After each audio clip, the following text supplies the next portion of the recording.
Mark. We'll be a very small group for this breakout room. So I would like to introduce Helen Wedge. She is a landowner in the Pointe du Chien area, or more specifically, the Bluff. I don't know if you refer to it more as the Bluff, but it's Yes. in the LSD of Pointe du Chien. Helen was experiencing some issues with water, and she will explain or tell her story. And we created a partnership to install some rain gardens around her home. And she agreed to join us for this workshop today and tell her story for this breakout room. I will let you tell your story, and then after that, I'll have some pictures to show. Or maybe I should share my screen now. I'm not sure. You could put it on, and as I'm talking, maybe. Yeah. Okay. We'll share this here. You can see that. And let's see, presenter. There we go. Okay. Oh, we have someone else who just joined us. Okay. So maybe just tell your name again and. Okay, it's Helen Wedge, and I'm a full-time permanent resident year-round at living in the area of the Bluff in Pointe du Chien. So I don't know if you've got a mouse that you can kind of. Yes. So this is the property that we're discussing here right now. And you can see the rain gardens in the green area. So a little bit of background about that. This area, it's certainly a lot of cottages in it. The roads here are private. We have no infrastructure for storm water runoff or whatever. There's no storm drains here. So there are no ditches either. The roads are very narrow, and we have to maintain those roads ourselves. It's up to the individual to maintain it as far as graveling it and trying to remove snow. So we have, when it rains, the water just goes anywhere. It just runs either down the road, causing a lot of erosion there, potholes, or it will land in a place that's low-lying. And one of those places, and there's a lot of them in the Pointe du Chien area, one of them happens to be in our backyard, in our side yard. So it's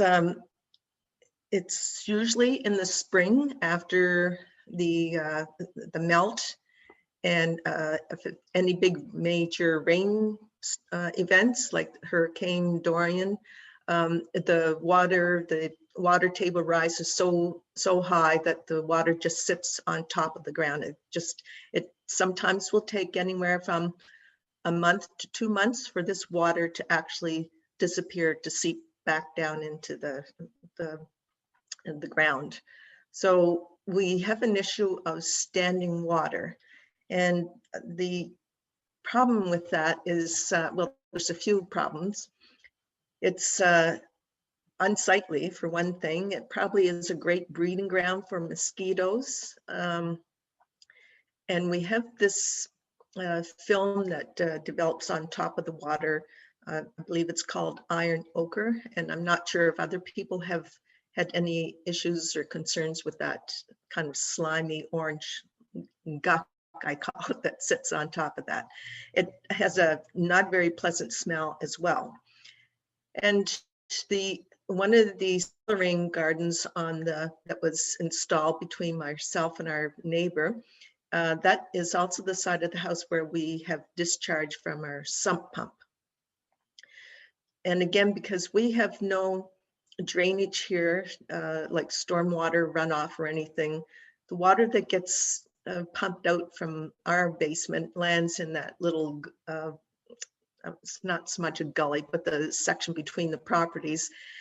And it doesn't really go anywhere. It will just sit there.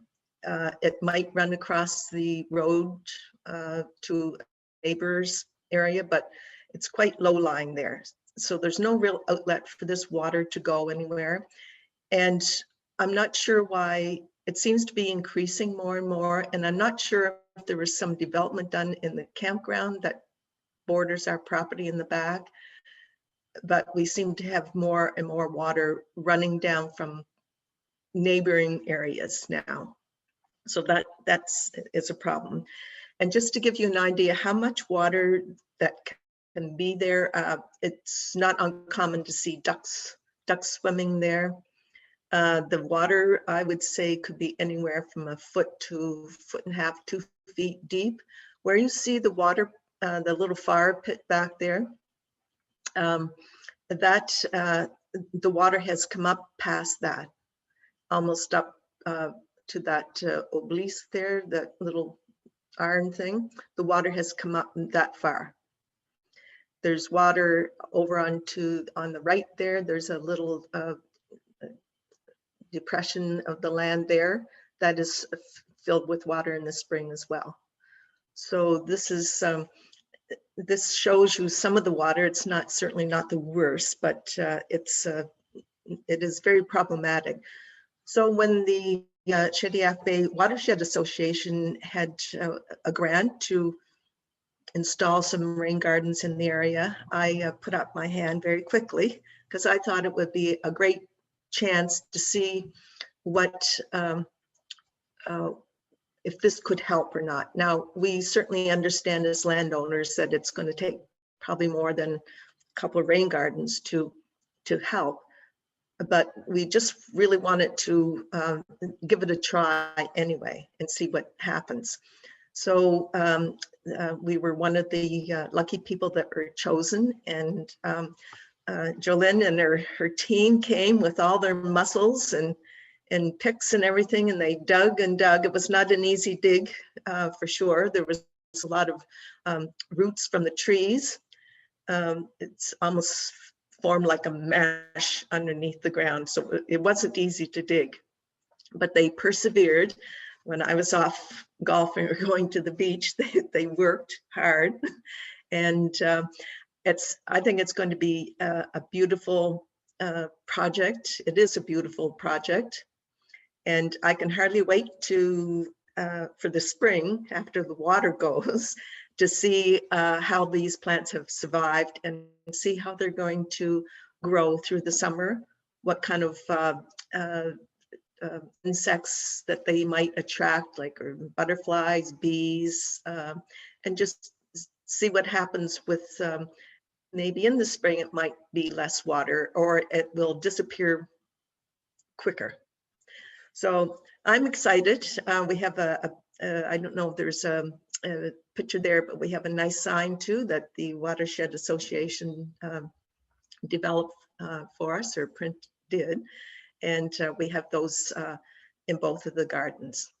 And the couple next door have little children, and so it'll be fun for them in the spring when they're here to show them these plants and maybe get them involved in some of the weeding, but it would have to be supervised because they might take everything out. And but just get them involved in it and teach them, you know, why we're doing this. And so we have the education component in there as well. So I think that's about all I can say about that right now. Any questions?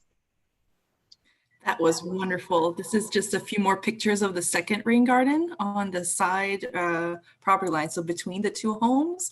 That one had a lot more trees, so we had to pick an area where we could dig without damaging tree roots. So this one is smaller, but will hopefully perform very well. The soil is very, very nice here and very loose, no clay at all. So I think, like we were talking, Helen and I, that one of the big issues is that the water table is so high, and that the water doesn't go anywhere. So hopefully these nice plants will be able to soak things up. So for this particular one, we planted flood tolerant plants, mainly rush, some sedge, and some ferns. There are some ferns that are growing there naturally, so I'm not too worried that they'll get flooded out. They like to get their feet wet. And some swamp milkweed for monarch butterflies that we also added, that we got for free from the Groupe de Développement Durable du Pays de Cocagne. We also added some in the first rain garden as well. So we kind of did an experiment here of a mixture of purchased plants and plants that we collected from the wild. So we purchased some rush, some sedges, some Karl Forster grass, more specifically, a few ferns, and we collected ferns from the wild. Helen actually had a nice fern too. It's right here, that she donated to us towards her rain garden. And then we, from the wild, I mainly collected some goldenrod and asters, rosebush for the corner. Did I pick something else? I believe it was mainly goldenrod, asters, and a native rosebush that was collected, and some more swamp milkweed in the back here. So we're trying to benefit the pollinators as well. And I forgot to add a picture of the sign. What was I thinking? Let's see. I might be able to find a picture of that sign quickly. Let's see if I can see what I'm doing. Wonder if you can see all of this. Let's see. It's from water management, and I have so many folders and subfolders. I will add this picture. Let's see, residential rain gardens. So these are the signs. These are the signs that were developed. This was just at the office. It's much better when you see it installed. There we go. Can everyone see that? I don't know if it. No. Nope. Okay, let's see. New share, and this picture here. There. There we go. You see it now? Awesome. Great. For the next breakout room, I'll just add this picture to the slide. So this is the nice little sign that we added, and we added an identical one to the other rain garden. So Jolyne, I have one question just when that slide is up.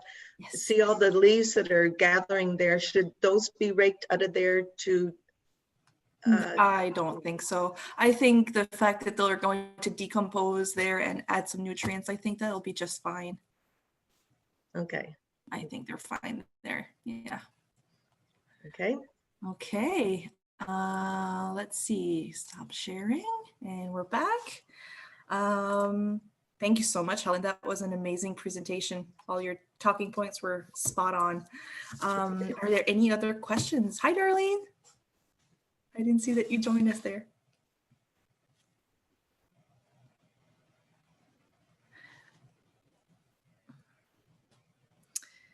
So we are good until, was it 12:25? Yes. Okay. Well, it says 12:40 on this agenda that I'm looking at. Breakout room 3, 12:40. There's a break at 12:25. There's a break. Okay, so 12:25, and then there's a 15-minute break, and then next breakout room at 12:40. Makes sense. So we are open for questions or discussion. Jolyne, the other rain garden that you did in Pointe de Chine, yes. Do you have pictures of that as well, or can you talk about that one as well? Absolutely. Let's see. Rain garden. I'll just grab a picture of this one, and it's a good representative picture. Okay, and share screen again. So the projects that we've done around Helen's property was 2 out of 3 residential rain gardens that we did this summer. So the third, it was actually the first one here. It was very simple. It was more of a bioswale. Can everyone see this photo? Yes.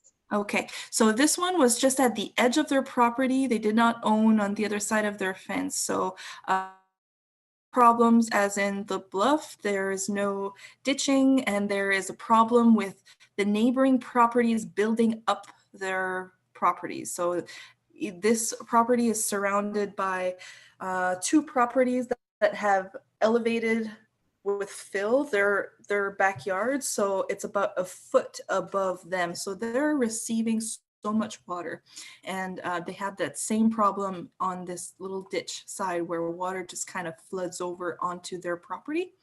And what they wanted was just a simple vegetative swale that will grow and hide their fence, so it adds a beauty aspect to their backyard. And this was just one species of plants, which is that Carl Forrester grass, the same that was planted in Helen's rain gardens.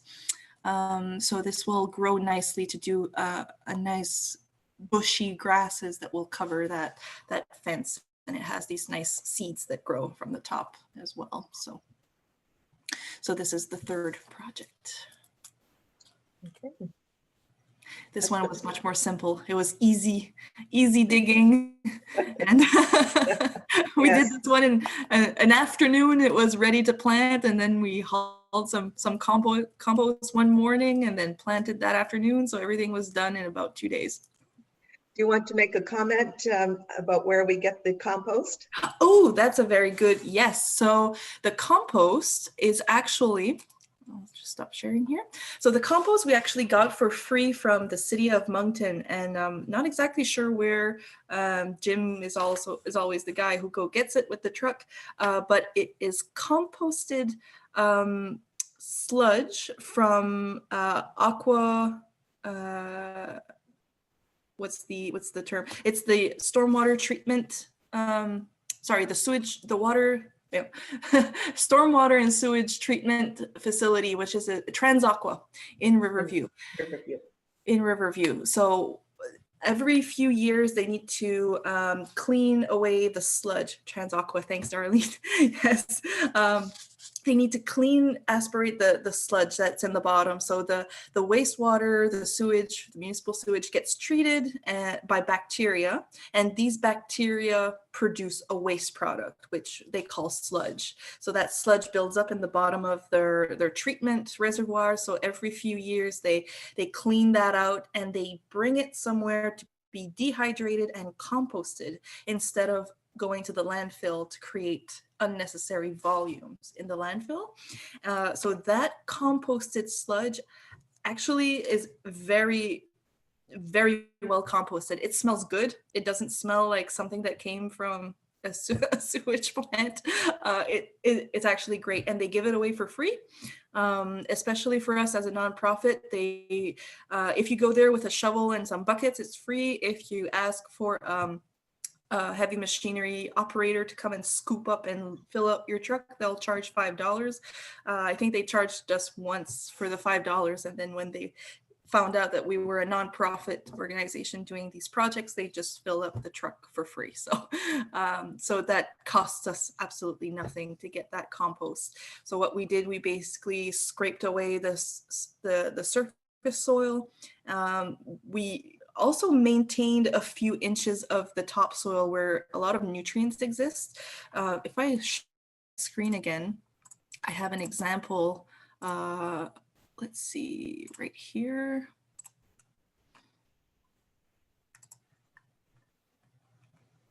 I believe in the second project. So here, so I installed just a tarp on the side, and the first few layers of soil that we dug out, we actually saved.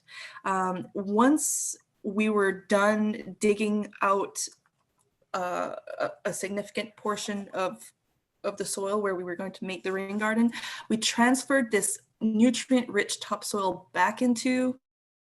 Then we added the compost, and then we planted the plants right in that compost. So there was no need to go out and purchase well drainage soil. This compost is very well draining.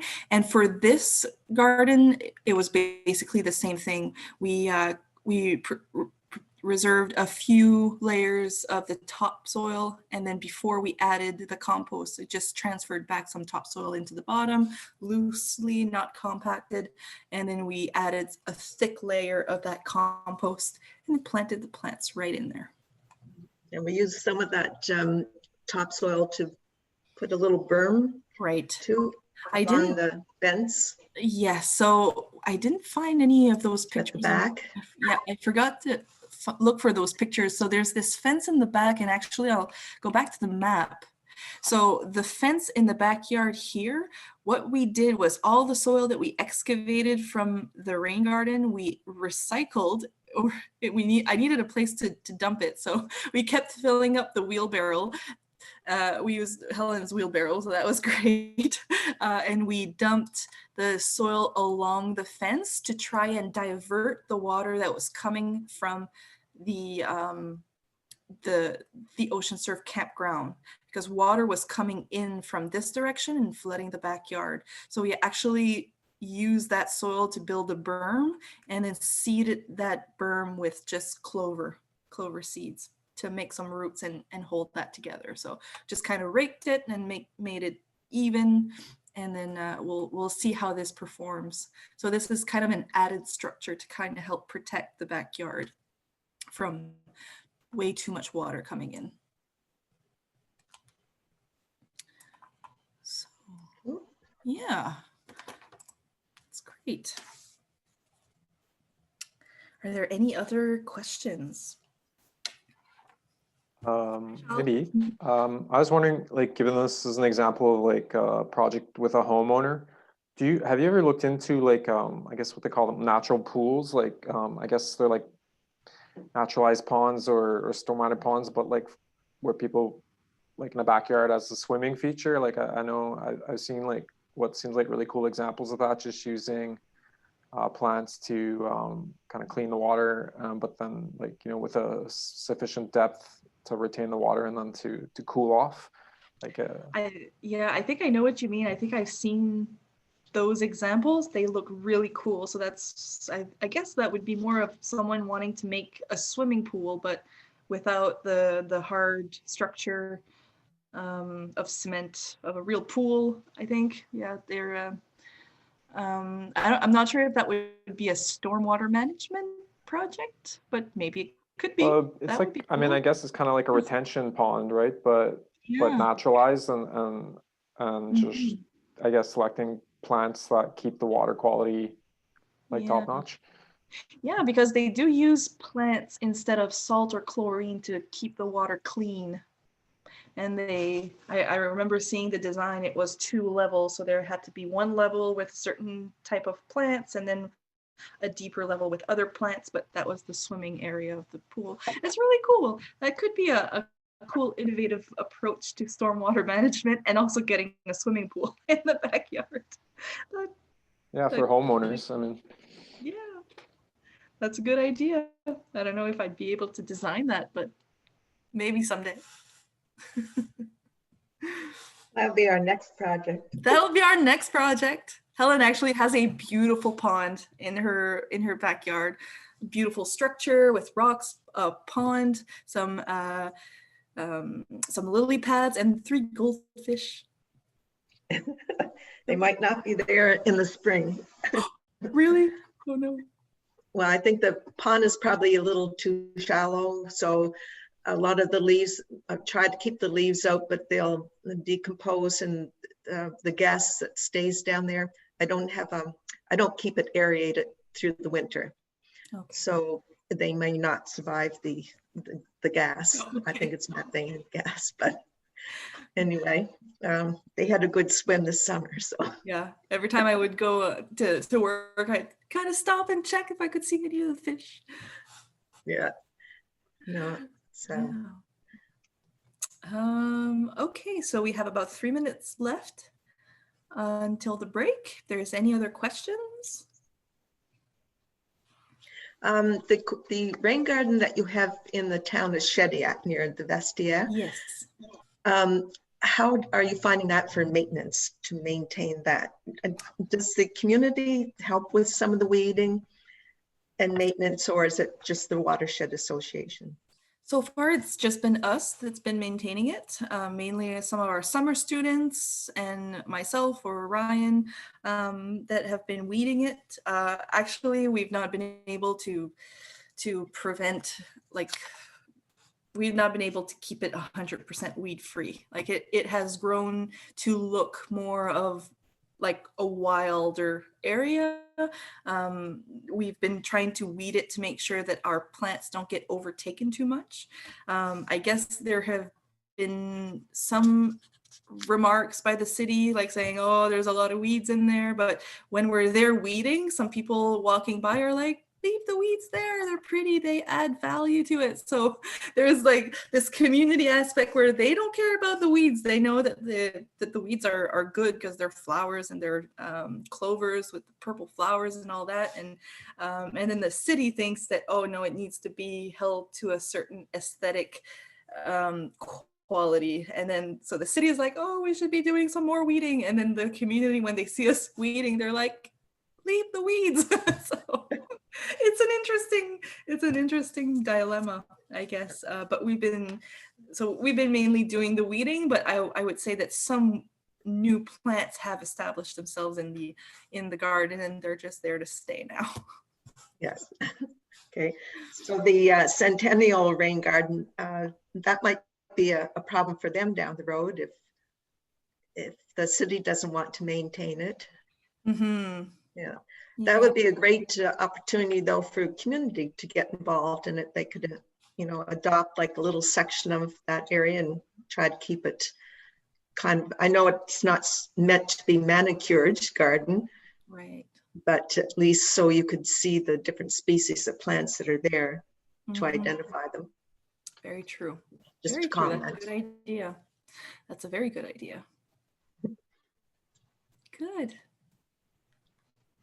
All right, well, we have about 1 minute left. I don't know if we're just going to get automatically kicked out of the breakout rooms, or if we should just all join the main session and then go for the break. And I'll be adding a few of those pictures to the slides while we're in the break, so we'll have those for part 2. So to leave here, to go back to the main one, where do you go, to the breakout rooms, or? Do you see a 4 little square icon between record and reaction? Yes. If you click on it, there should be a... I'm not sure you can go back to the main room. Oh. But there's 1 minute left. So you can go to another room, but you can't go back to the main room. But I think there's 1 minute left before we get brought by. I see it now, yeah. So yeah. All breakout rooms will close in 55, 54. So yeah, now we can click on leave and it'll bring us back if you'd like. Okay, all right, there's that other button in the bottom right corner, leave room. Yeah, thank you, Helen and Thank you. Thank you, everyone. Okay. Thank you. Mark. Thank you, Mark.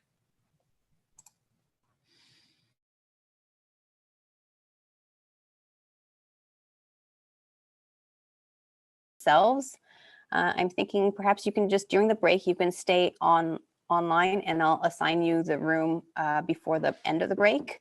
That way you'll be able to join it quickly. So I'm gonna just take about 2 minutes once the break starts to kind of sort out and to get